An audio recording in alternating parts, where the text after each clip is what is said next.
Every quiet voice that told you to wait, to hold back, to question your own strength was never yours to begin with. It was borrowed, programmed, repeated, but not born. Because you, my friend, you were not made to question yourself. You were made to build, you were made to rise, you were made to win. Not eventually, not someday, not when everything lines up perfectly, but now. You've heard of Think and Grow Rich, but have you lived it? Welcome to Napoleon Hill Daily Millionaire Mindset, where we break down timeless success secrets, one powerful idea a day. Miss a day, miss a breakthrough. Subscribe now. Your millionaire mind is waiting. What if I told you that the doubt living in your mind isn't yours? That it wasn't born with you, that it was installed, not by truth, not by evidence, but by repetition, by years of hearing what couldn't be done, of seeing others settle, of watching powerful men shrink to fit into small cages built by fear? What if I told you that every hesitation you've carried, every quiet voice that told you to wait, to hold back, to question your own strength, was never yours to begin with? It was borrowed, programmed, repeated, but not born. Because you, my friend, you were not made to question yourself. You were made to build, you were made to rise, you were made to win. Not eventually, not someday, not when everything lines up perfectly, but now. And if you stay with me, not halfway, not half listening, but fully, if you breathe these words, speak them aloud, and return to them daily, then something will begin to shift, not in theory, not in imagination, in identity. Because what I'm about to give you is not a motivational talk. It is a reprogramming, a full recalibration of the system that has quietly allowed doubt to lead your steps for far too long. And when it's over, when the last word has been spoken, you will no longer recognize the version of yourself that accepted smallness as fate.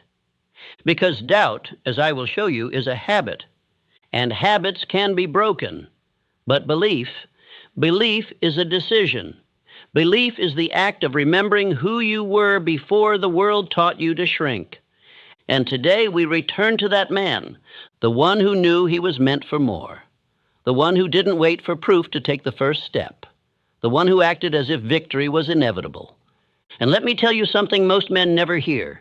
That man is still inside you, waiting, watching, wondering when you'll stop listening to the old voice and start moving like a builder again. So say it with me now. I was not made to doubt, I was made to win. Say it louder. I was not made to question, I was made to decide. Say it until your voice shakes off the dust of hesitation. I do not wait for courage, I move anyway. Because today, we are not here to play with belief. We are here to make it law. And once you've made a law of the mind, the body, the voice, the results, they follow. So stay with me from this first word to the last breath. And let's begin the process of burning doubt out of your identity for good. Let me be very clear. You were not born with doubt. No man is. Doubt is not a natural instinct. It is not hardwired into your soul. It is a condition, a disease of the environment, a mental parasite that grows only when fed. And the world, my friend, is full of feeders. You were born with curiosity, with hunger, with fire. No child comes into this world second-guessing himself. Look at any young boy. He does not wonder if he can walk. He tries. He does not ask if he has permission to explore. He moves, he falls and rises, screams and reaches, not because he's certain, but because he hasn't learned to fear yet. Doubt is not natural. It is taught. It is modeled. It is repeated. And by the time you are grown, you've been told, directly or indirectly, that your power is dangerous, that your fire must be tamed, that dreaming is for others, not for you. But here is the good news. If doubt was learned, belief can be built. And that building begins with remembering the truth of who you are before the world shaped you. It begins with one small act of rebellion, rejecting the idea that you must be hesitant just because others around you were. Let me show you how this worked in the lives of the men I studied. Henry Ford, for example, was not a man born into advantage. He had no prestigious schooling, no wealthy lineage, and yet he refused to learn doubt. When the world told him his vision for an affordable automobile was madness, he responded with action. His own engineers, men with greater education, told him it was impossible to build an 8-cylinder engine in a single block. And what did he say? Produce it anyway. Not once, not twice, but every time they returned with failure, Ford said the same words: produce it anyway. That's not genius. That's not luck. That's belief. A belief so firm, so final, that it didn't flinch in the face of impossibility. Ford had trained his mind to obey his vision, not his environment. He had unlearned doubt and replaced it with decision. And that decision became law, not just for him, but for the industry he led. Or consider Thomas Edison, who failed, not once, not 10 times, but over 10,000 times in pursuit of the electric light. 10,000 failures, 10,000 moments where doubt could have taken the throne. But Edison didn't entertain doubt because he had built something stronger: identity. He didn't say, maybe I can. He said, I am the man who will. And that identity became armor. Every time a test failed, he didn't internalize it. He moved forward because his belief wasn't rooted in evidence.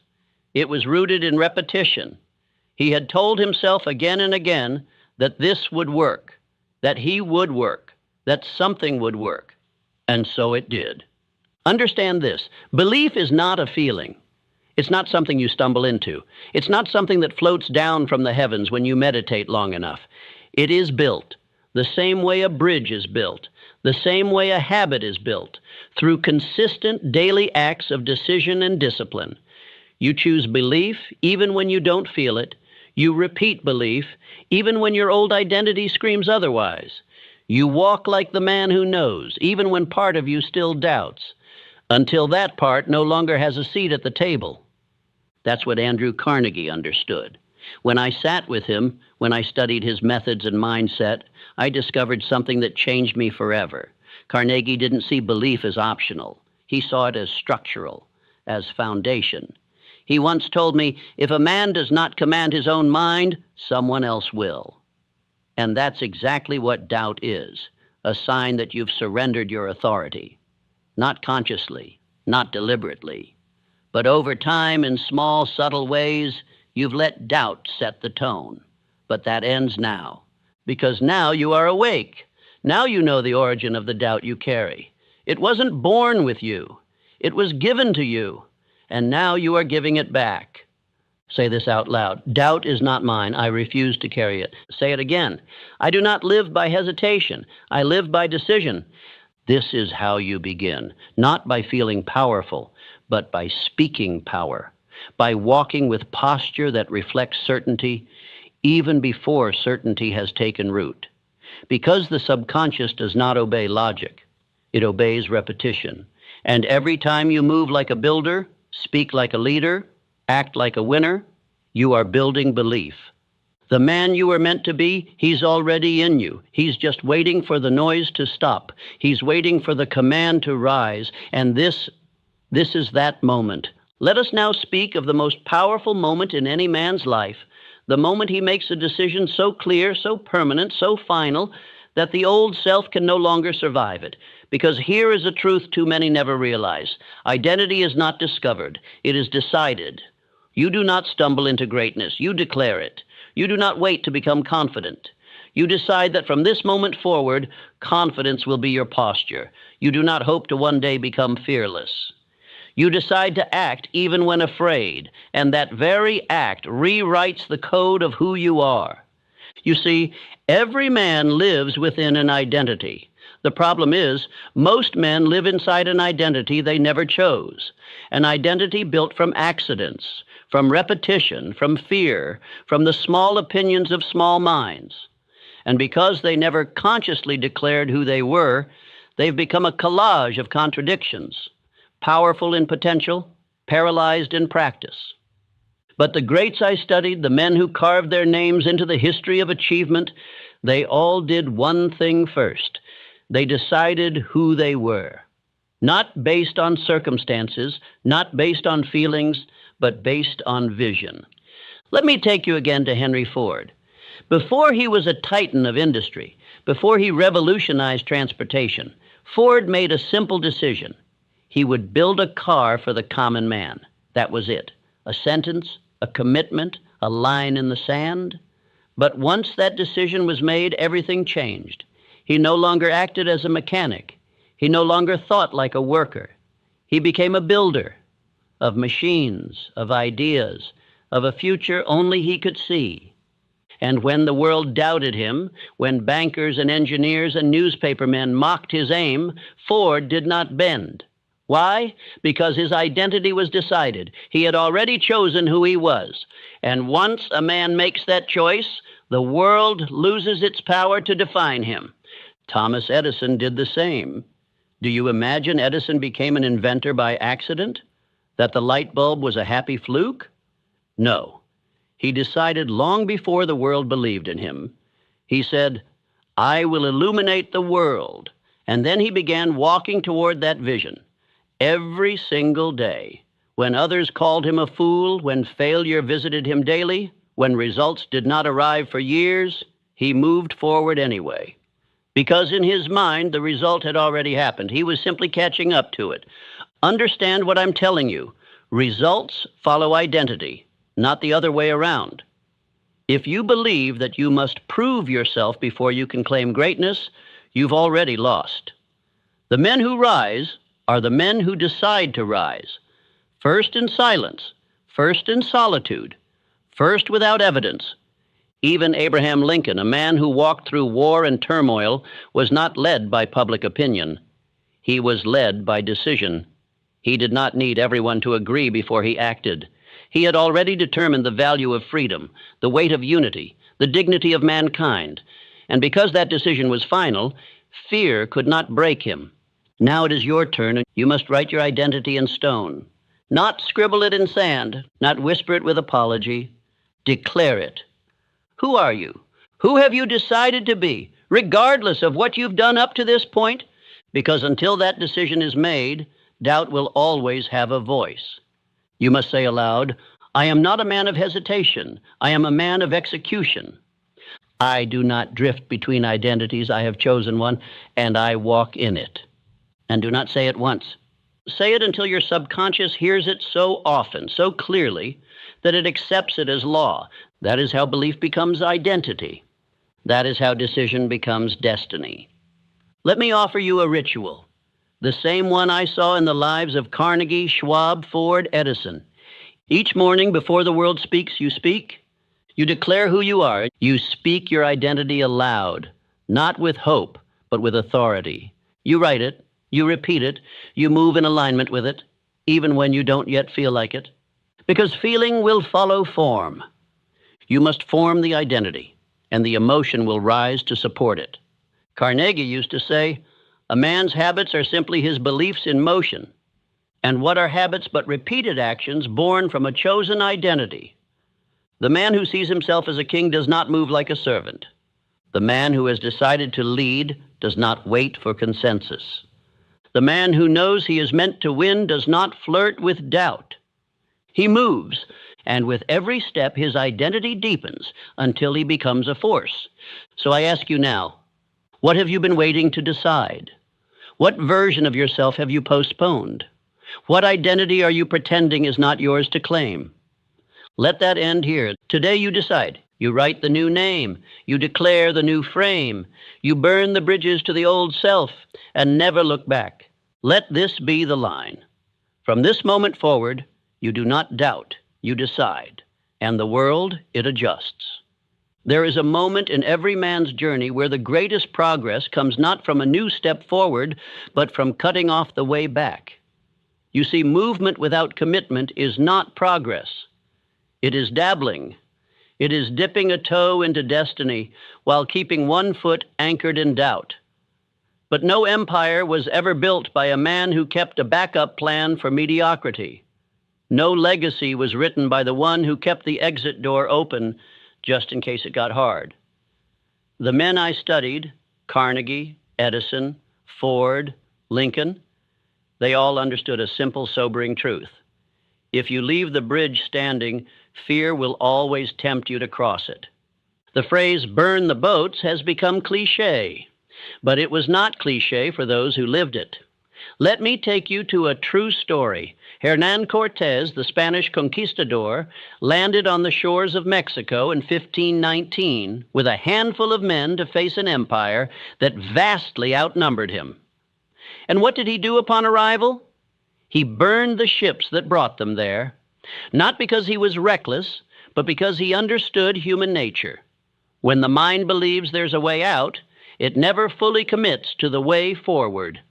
And though I do not romanticize conquest, the principle remains timeless. You must destroy the exit if you want to force destiny to open the door ahead. This principle is not only true in war, it is true in your daily life.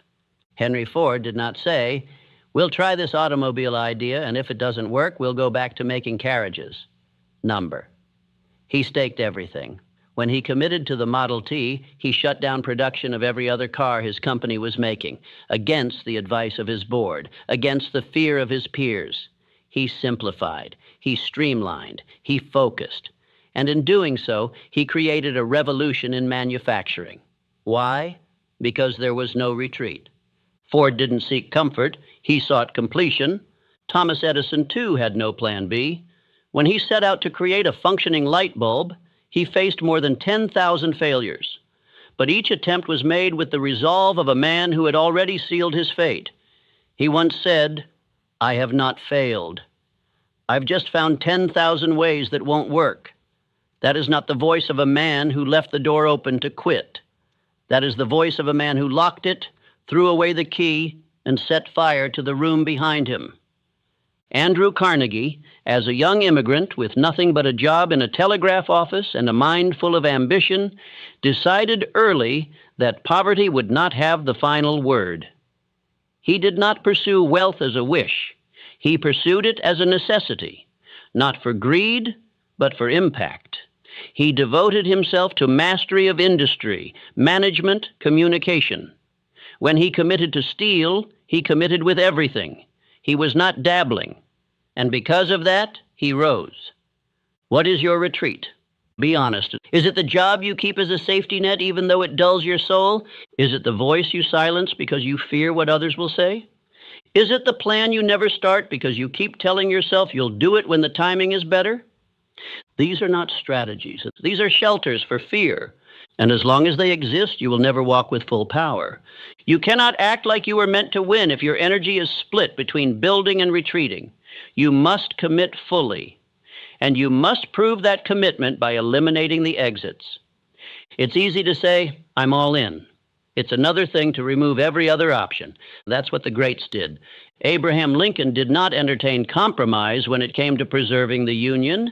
He knew the risks. He knew the cost. He knew that war would scar the nation. But he also knew that preserving the soul of America required conviction without loopholes. And so, with ink and blood, he wrote his stand into history. You must now do the same metaphorically and mentally. Burn the retreat. Let fear scream. Let doubt panic. Let the old self cry out in protest, but do not go back. Delete the maybe. Delete the someday. Delete the "if this doesn't work, I'll..."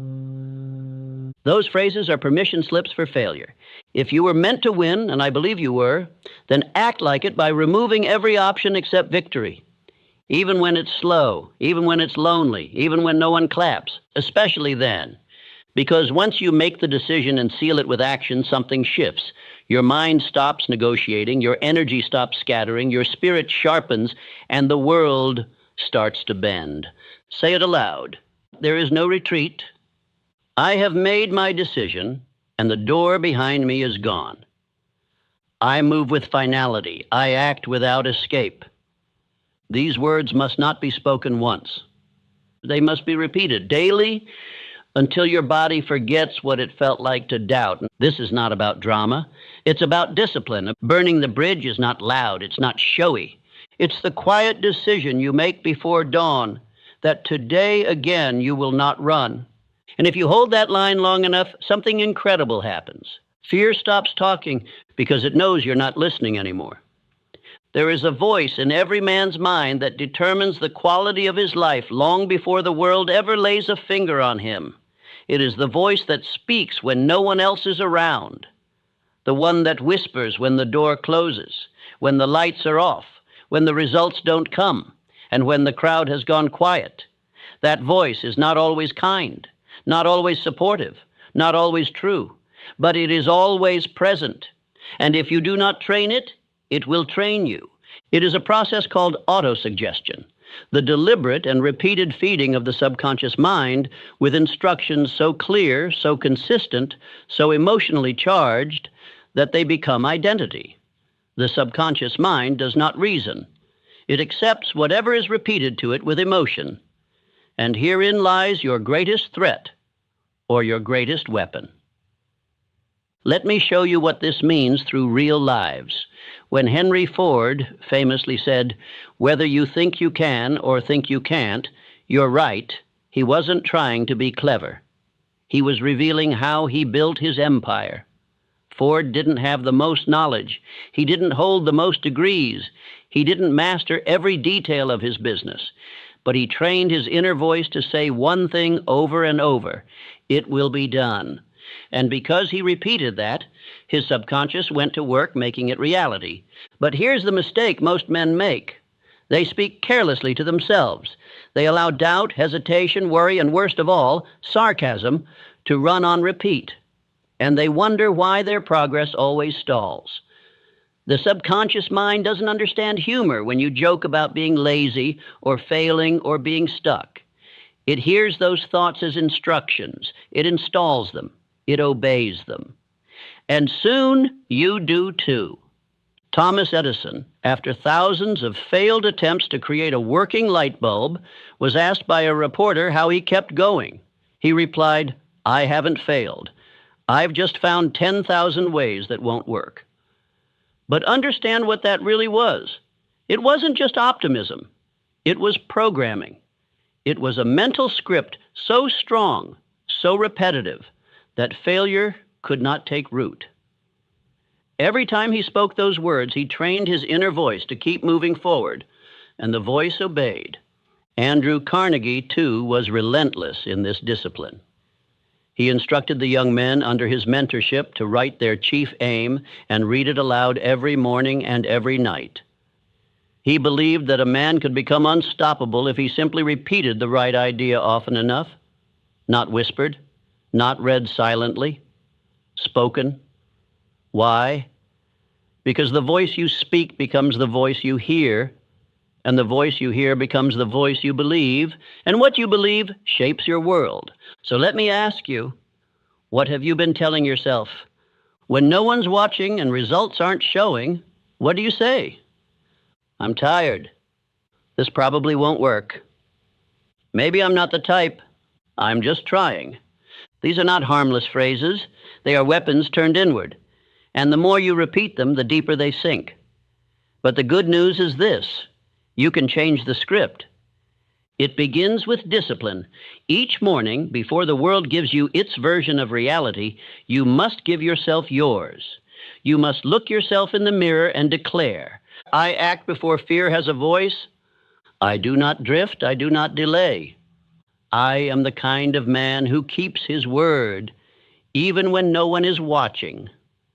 And again, at night, just before sleep, when the mind is soft, when the subconscious is open, you speak your aim, you speak your identity, you speak your next move. Why? Because the mind remembers what it hears last. This is not motivational fluff. This is neurological reality. It is how the brain wires thought into habit, how the habit becomes instinct, and how instinct becomes destiny. Even Charles M. Schwab, in the height of his industrial leadership, was known for his unmatched optimism. But it wasn't blind. He had trained his focus. He avoided negative language. He redirected failure. When others panicked, Schwab reframed. That mental strength didn't come from birth. It came from repetition. You must now create your own script, a handful of phrases, spoken with intensity, repeated with conviction, not generic affirmations you found in a book, your words, your beliefs, written with fire. Let me help you begin. I do not explain my power, I execute it. My actions train my mind to believe. I am not waiting for motivation, I move with discipline. Write them, speak them, repeat them daily. And here's what will happen. The inner voice that once wavered will harden. It will sharpen. It will begin to speak with clarity, even when things feel uncertain. And when that happens, everything changes. You will no longer talk yourself out of action. You will talk yourself into motion. You will no longer entertain excuses. You will interrupt them with new instruction. You will no longer doubt your identity. You will reinforce it with every breath. This, right here, is how you kill the doubt. You don't wait for it to leave. You drown it in truth. You replace the old voice. You install a new one. And once the subconscious accepts that new voice as dominant, doubt will knock, and your mind will not even hear it. Because the inner voice is too focused, too decisive, too trained to look backward. So I challenge you, make this speech your ritual, and not just once, but again, and again, and again. Because repetition is how we become. There comes a moment in every man's life where he must choose. Will I follow how I feel, or will I follow what I've decided? Most men, without knowing it, live under the rule of emotion. They act when it feels good. They pause when it feels hard. They speak when they're confident. They hide when they're uncertain. And they wonder why their life never becomes what it was meant to be. But the builders, the producers, the titans of history, they lived by a different compass. They were not governed by moods, by opinion, or by fear disguised as logic. They moved by faith. They didn't wait to feel brave. They acted before courage arrived. They trusted what they decided more than what they felt. Let me explain this clearly. Faith is not some mystical energy floating in the ether. Faith is a mental attitude, a muscle, a discipline. It is built like a wall, brick by brick, through repetition, decision, and the refusal to waver. And most importantly, faith is a choice. You do not need a reason to believe. You choose to believe, and the reason will follow. Henry Ford embodied this. He was told repeatedly by engineers, financiers, and supposed experts that his ideas were impossible, that the public wouldn't want a car, that an 8-cylinder engine in one block couldn't be done. And yet, he replied every time with a simple command, build it anyway. Why? Because his belief wasn't based on the external world. It was born inside him. He installed faith through repetition, through forward motion, through refusing to entertain contradiction. Ford didn't always feel strong, but he always led himself like he was.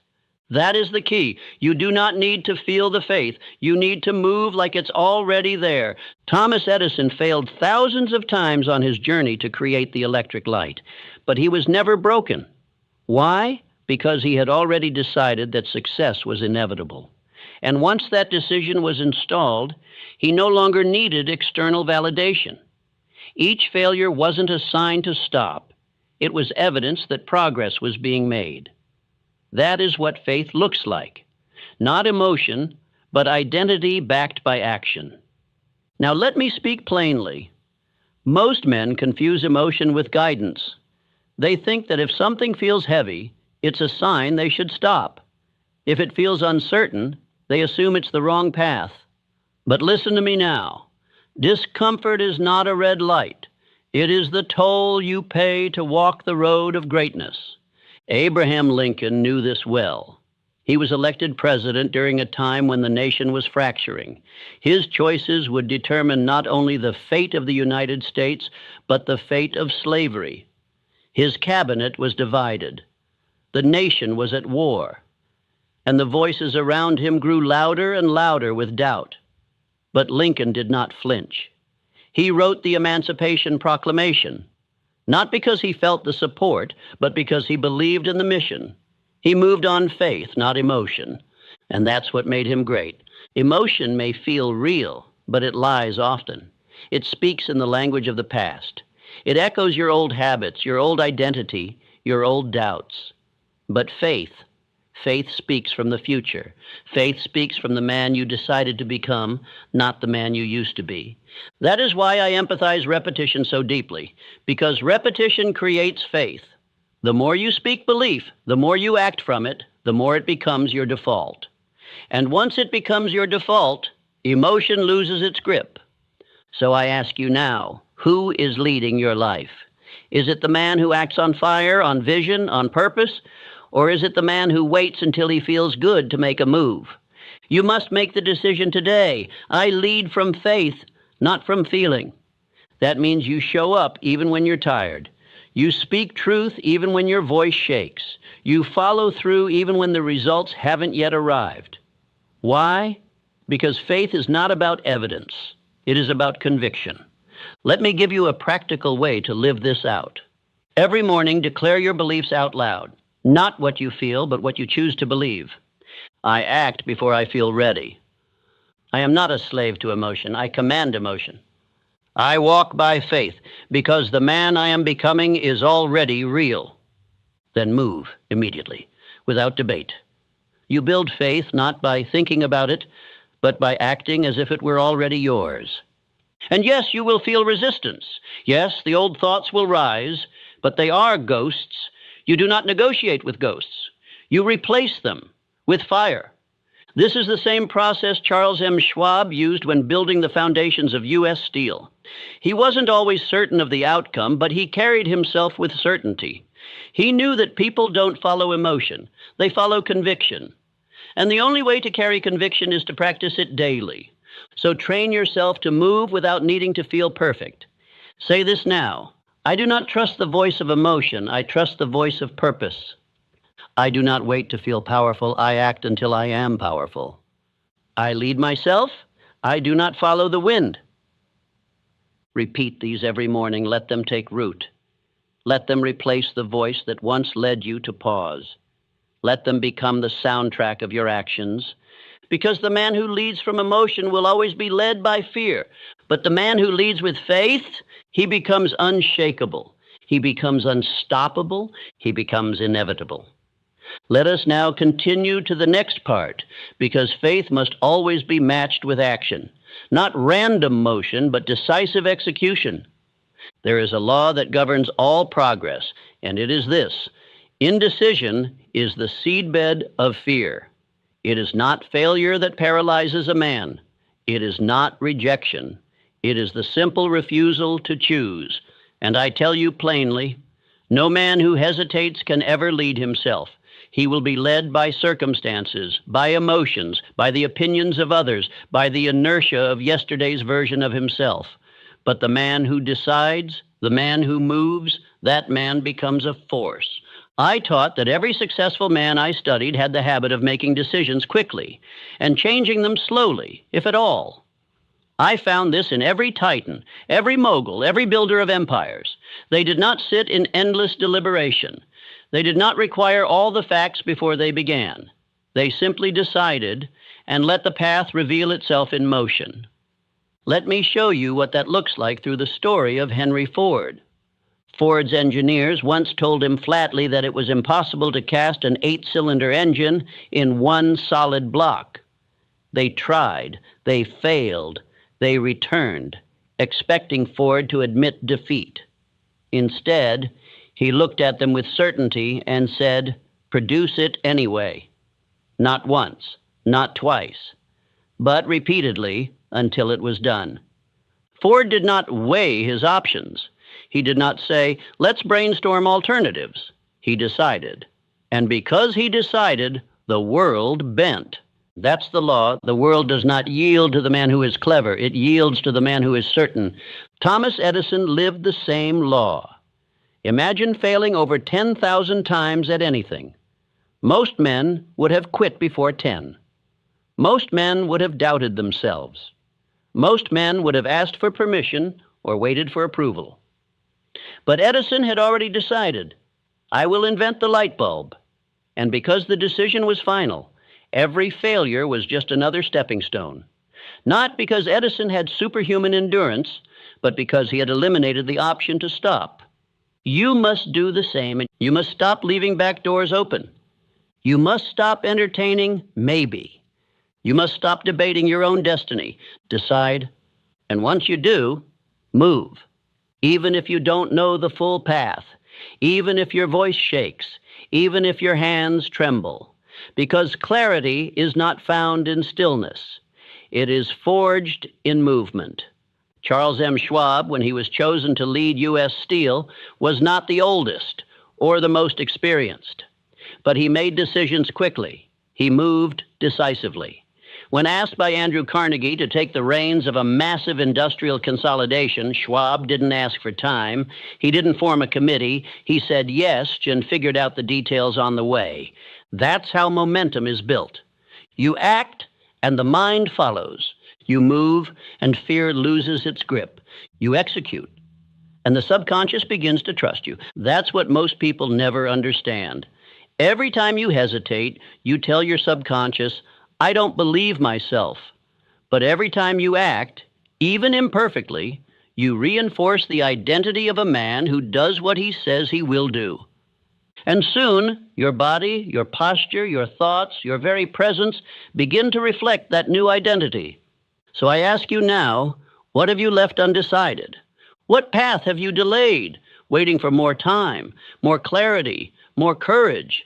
And how much has that delay already cost you? Because indecision is not neutral. It is expensive. It robs you of time, of energy, of confidence, of opportunity. But you can shut the door on it right now. Say aloud, I do not wait. I do not hesitate. I do not consult fear.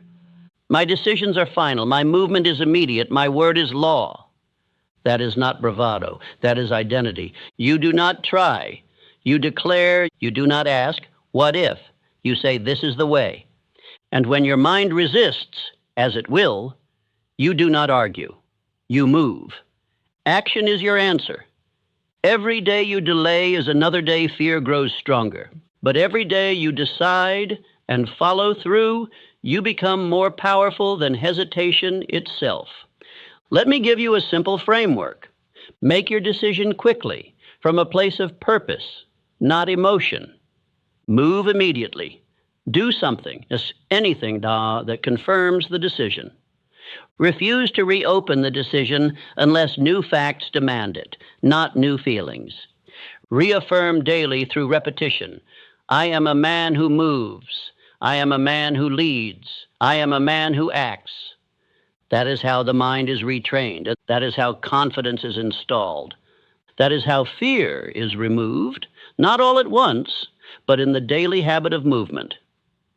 Even Abraham Lincoln, in the darkest moments of the Civil War, acted. He did not have unanimous support. He did not have clear signs of victory. But he signed the Emancipation Proclamation because he had already decided that slavery must end and the Union must endure. And that's what gave him the strength to lead, not popularity and not consensus. Decision, final, immovable, sacred. And that same power is available to you now, but only if you're willing to shut the door on delay. Say it one more time. I decide quickly. I act without apology. I do not explain who I am. I demonstrate it. Now move. Pick the thing you've delayed. Make the call. Take the step. Close the loop. Because the man who moves first wins, and the man who wins is no longer afraid. Let us now go deeper into the next part. There comes a moment in every man's life when the voice of doubt must be silenced. Not debated, not reasoned with, not comforted, but killed. Not with softness, not with patience, but with the force of a man who has had enough. Because doubt is not something you manage. It is something you starve. And you starve it with faith, with repetition, and with a fire so hot it burns the old version of yourself to ash. Understand this first. Doubt is not truth. It is habit. A reflex you've rehearsed so often, you began mistaking it for wisdom. But it was never your guide. It was never your protection. It was just fear, dressed up in more intelligent clothing.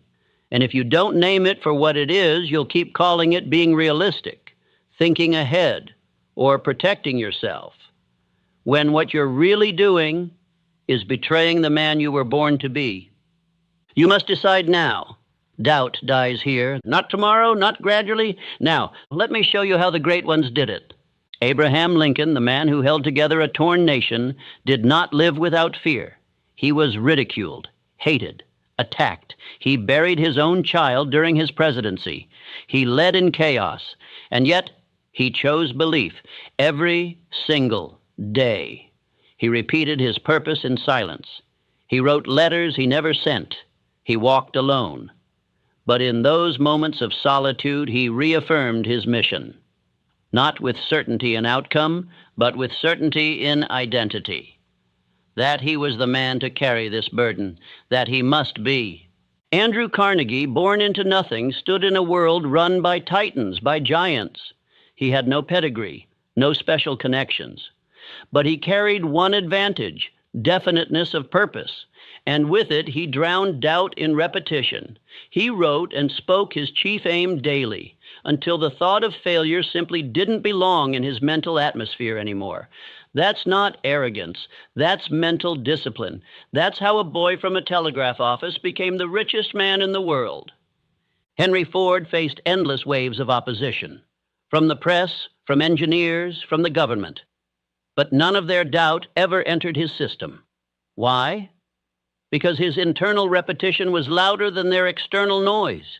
He told himself what was possible over and over again until that belief hardened into steel. And that steel built empires. You are not different. The only thing separating you from those men is what you allow to repeat inside your own mind. And I say again, doubt is not real. It is a shadow, a recording, a loop playing on repeat in a man who forgot to change the track. So you must now overwrite it, not with positivity, not with hope, but with identity. Speak this aloud. I do not argue with doubt, I replace it. I do not let fear speak twice, I silence it with action. I do not shrink, I do not flinch, I do not rehearse weakness. Because the more you rehearse belief, the more your nervous system adapts to that as normal. It doesn't matter how long you've doubted. It doesn't matter how deep the rut is. Repetition rewires everything. But here is what you must understand. Doubt will not die gently. It is an addiction, and it will fight for its life. It will whisper again in the quiet hours, in the moments of fatigue, in the pauses between progress. And when it does, you do not engage. You return to your script. You return to your command. You return to the truth you are now installing. I do not live in hesitation. I move in fire. My belief is louder than my fear. My repetition is my shield. My identity is my weapon. Let this next line burn into your chest. You are no longer allowed to be the man who doubts. He is gone, buried. We do not negotiate with his voice. We do not make room for his excuses. We do not check in on him when times get hard. He had his turn, and he wasted it. Now it's your turn. And the man you've chosen to become, he walks differently. He doesn't need to feel ready. He moves because he said he would. He doesn't need to see the full plan. He trusts the law of motion. And he doesn't fear failure because his identity is rooted in action, not outcome. So say it with finality now. I do not need more time. I need more fire. I do not entertain doubt. I enforce belief. I do not delay. I dominate. Let your new identity be sealed through repetition, through daily decision, through the refusal to let the old voice breathe. This is your moment, not just to hear this speech, but to repeat it, until it becomes your default. Until your subconscious no longer recognizes the old you, until doubt doesn't know where to find you anymore. Because the man who wins, he doesn't need 1,000 answers, and he just needs to know who he is and walk like it's already done. So walk and don't look back. The man you used to be, he's not coming with you. Let him die in silence, and let the man of fire rise in his place. Let us end here, not with applause, but with command. Repeat this speech, repeat your belief, repeat your identity until the old self cannot survive. Thank you for watching Napoleon Hill Daily Millionaire Mindset. If this sparks something in you, don't let it fade. Subscribe now and turn these timeless ideas into your daily advantage. Drop a comment below. Let us know your biggest takeaway. And remember, you don't get what you wish for, you get what you believe and work for. Think big, grow daily, live rich. See you in the next video.